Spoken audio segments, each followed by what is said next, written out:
ಅನುಚಿತ ವರ್ತನೆ, ಮಲ್ಲಿಕಾರ್ಜುನ ಮುತ್ಯ ವಿರುದ್ಧ ಪೋಕ್ಸೋ ಕೇಸ್ ದಾಖಲು. ಅಪ್ರಾಪ್ತ ಬಾಲಕಿ ಜೊತೆಗೆ ಅನುಚಿತ ವರ್ತನೆ ಪ್ರಕರಣಕ್ಕೆ ಸಂಬಂಧಿಸಿದಂತೆ ಮಲ್ಲಿಕಾರ್ಜುನ ಮುತ್ಯ ವಿರುದ್ಧ ಪೋಕ್ಸೋ ಕೇಸ್ ದಾಖಲಾಗಿದೆ.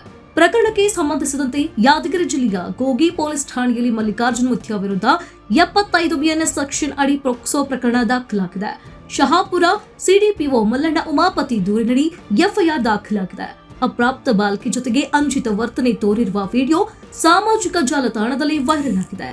ಮಲ್ಲಿಕಾರ್ಜುನ ಮುತ್ಯ ವಿರುದ್ಧ ಮಕ್ಕಳ ಆಯೋಗದಿಂದ ದೂರು ದಾಖಲು.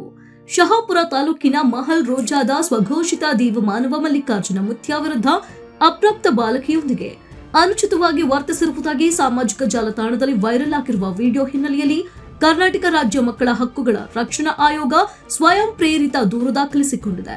ಮಲ್ಲಿಕಾರ್ಜುನ ಮುತ್ಯ ಅಪ್ರಾಪ್ತ ಬಾಲಕಿಯೊಂದಿಗೆ ಅನುಚಿತವಾಗಿ ವರ್ತಿಸಿರುವುದಾಗಿ ಹೇಳಲಾಗಿರುವ ವಿಡಿಯೋ ತುಣುಕುಗಳು ಇತ್ತೀಚೆಗೆ ಸಾಮಾಜಿಕ ಜಾಲತಾಣಗಳಲ್ಲಿ ವ್ಯಾಪಕವಾಗಿ ಹರಿದಾಡಿದ್ದು ಸಾರ್ವಜನಿಕ ವಲಯದಲ್ಲಿ ತೀವ್ರ ಆಕ್ರೋಶ ವ್ಯಕ್ತವಾಗಿದೆ.